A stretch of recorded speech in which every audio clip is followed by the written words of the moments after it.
Good afternoon, everyone. Thank you for joining us on KREM 2 News First at 4. I'm Tom Sherry. It's good to have you with us. I'm Jane McCarthy. Last winter, a Spokane man's dog died in front of him after being electrocuted on a heated sidewalk. So a report found it was the result of a stray voltage outside the downtown garage of Spokane's Washington Trust Bank. The dog's owner has made it his mission to see that something like this doesn't happen again. KREM 2's Amanda Rowley shares the latest on the new city law. The city of Spokane is making progress on a law that seeks to update its regulations for heated sidewalks. The law is now being called Hank's Law after Zach Harper's dog, who was electrocuted here last winter outside the Washington Trust Bank. Last February, Zach Harper was walking his dog on this sidewalk outside the bank's parking garage on First Avenue. His dog Hank suddenly appeared to suffer an electric shock. He died minutes later.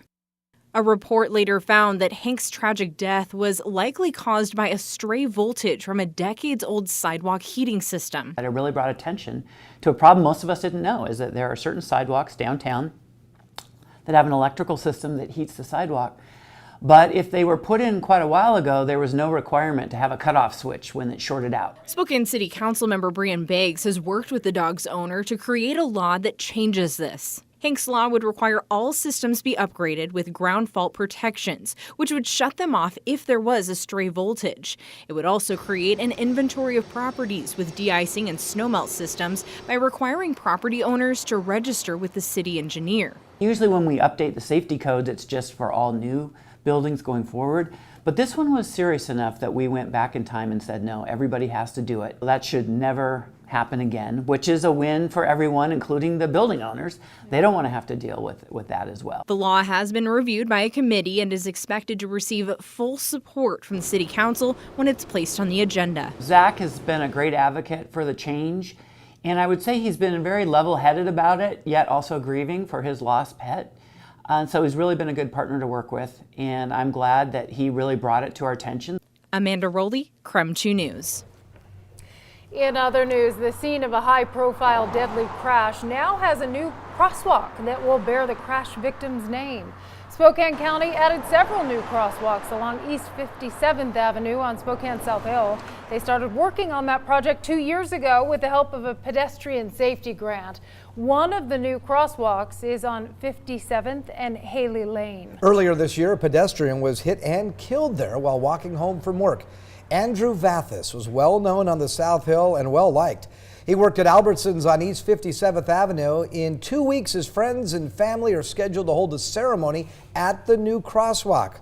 They will install 2 permanent signs naming it Andrew's Crossing.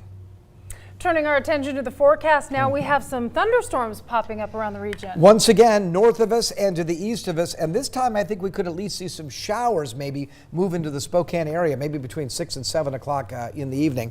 Take a look at that. Widespread showers and thunderstorms again in northeastern, north central Washington and across areas of northern Idaho. Here's a closer view of the showers in northern Idaho. We're seeing rain now up along the Lookout Pass area, also possibly near the town of Cataldo.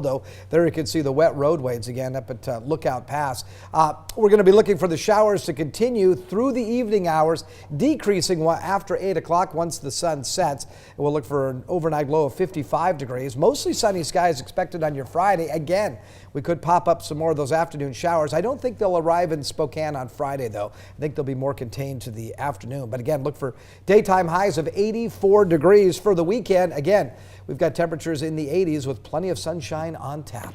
Thank you, Tom. Well, police are investigating a former assistant principal with Spokane Public Schools for child pornography. Court documents say Aaron Watts may have exchanged inappropriate photos with an underage girl.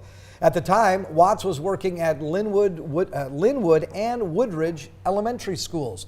Police say Watts called the National Center for Missing and Exploited Children's tip line to self-report his actions in early May. He told the operator he'd posted an ad on Craigslist offering to, quote, treat someone 18 years of age or older to a shopping spree, unquote.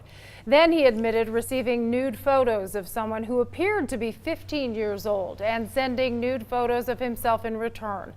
Police reports indicate the person may have tried to blackmail Watts, and someone claiming to be the girl's mother then threatened to send him to jail. Watts resigned May 14th. Police are still investigating. No charges have been filed. Local fire crews in Shoshone County are investigating a string of fires that started in Osborne. Each fire was put out, but witnesses believe the fires were set intentionally. Mark Hanrahan joins us in the studio now with more on this. Mark? Yes, good afternoon, guys. The small fires were reported off an access road at around 6:30 last night. Shoshone County Fire District 1 was able to knock down the flames. The district suspects, as you mentioned, an arsonist is to blame, and the sheriff's office is now investigating. Concerning, just the fact that it's just suspicious. Fire crews tell us they are following up on leads, but at this point they haven't named a suspect. Investigators say this is not the first time there's been something like this in the Silver Valley. Last August, an arsonist started 18 small brush fires near Kellogg. The person behind those fires was arrested and is currently in jail. As for this latest case, it is still under investigation. Our Taylor Vito visited the burn site today. He also spoke with fire crews. We'll hear more from them coming up on our 5 o'clock newscast. For now, guys, though, I'll send it back to you. Thank you, Mark. Well, this year has been one of the most crowded and deadliest seasons for climbers at Mount Everest. Human traffic jams like this one have proved deadly on the path to the world's highest peak. 11 climbers have died this season, including one American. Now debate is growing over how to police the world's tallest mountain.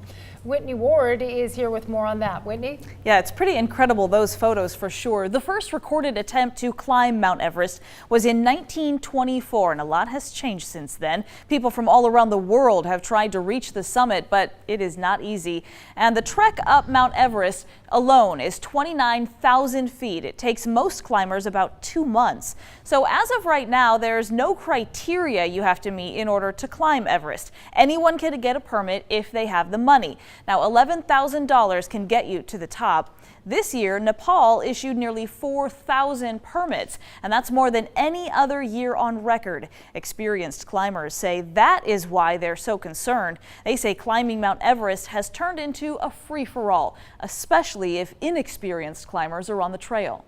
Ultimately, there are a number of people attempting this mountain that do not have the fitness, the experience, the technical skill, or the credibility.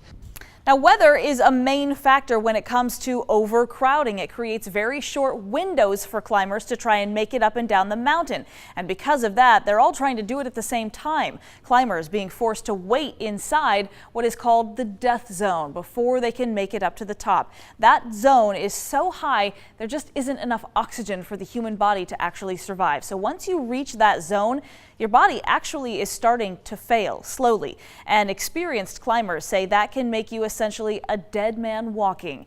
Climbers do carry oxygen tanks with them, but of course they can only carry so much. And as the death zone takes its toll, your lungs start to fill with fluid, your brain begins to swell. At best, it can lead climbers to making bad decisions. At worst, they start to hallucinate. And if they're forced to wait in line to reach the summit, that is where the situation can get deadly. And that brings us back circling in the debate. Inexperienced and experienced climbers say things need to change in order to keep everyone safe. Tourism leaders in Nepal now are considering changing the rules about who's even allowed to try that climb. Future climbers may actually have to prove that they have enough experience to reach the summit safely. And that could include paying a little extra money just to have a few months of training before attempting that climb. Jane, Tom? Wow, Whitney, thank you very much for that. Well, May is National Stroke Awareness Month. In the event of a stroke, experts say every second counts when getting help. So one woman in Spokane knows the feeling, and she's sharing her story with us in the hopes of helping others. KREM 2's Kiara El-Fallan has more. Yes, the quicker you realize a stroke is happening, the better. According to the medical director of the stroke program at Multicare Deaconess Hospital, a person loses 2 million nerve cells per minute during a large stroke. For every minute delayed, a person loses about a week of functional independence. So when a local woman noticed the signs, she knew she had to act fast. This is Jennifer Williams and her mom, Monica Adkins. About 5 months ago, Adkins was walking into her daughter's home to babysit her granddaughter. She didn't realize while she was walking inside, she was having a stroke. Williams says she knew what to look for because her husband is an ER tech and made a point to make sure she knew the signs of stroke. If I didn't know what I was looking for, I would have brushed it off, and more than likely she wouldn't be sitting here today. It could have been completely different, and it's important to pay attention. I love her to death. I do. I wouldn't. Sorry, there's one of those. At the time, I was like, what are you saying? What are you doing? What are you? But now I realize that those were important questions she kept asking, and the things that she did were awesome. The worst thing that can happen is that you're left dependent, that you're left with paralysis, that you can't take care of yourself, you can't communicate properly, you can't be independent anymore. Williams says she noticed something was off with her mom and her symptoms were falling in line with some of the things she learned happen as people are having a stroke. She called 911 and her mother was taken to Multicare Deaconess Hospital, the only hospital in the Inland Northwest that is a certified comprehensive stroke center. Williams says after this experience, all of her children now know the signs of stroke, and she thinks you should too. To remember the signs, a lot of doctors will refer you to the acronym B FAST. B stands for balance, which can also be loss of coordination. E stands for eyes, so problems with vision. F stands for face, are one or both sides drooping. A stands for arms, so you want to know if arms are weak. S stands for speech, is it slurred? And T stands for time. It is important to get help and seek treatment right away. Dr. Ween also says prevention is such an important thing to keep in mind. This means making sure you're taking care of your health, dieting, exercising, watching blood pressure and weight, but also taking care of any other health problems that you have. I'll send it back to you in the studio.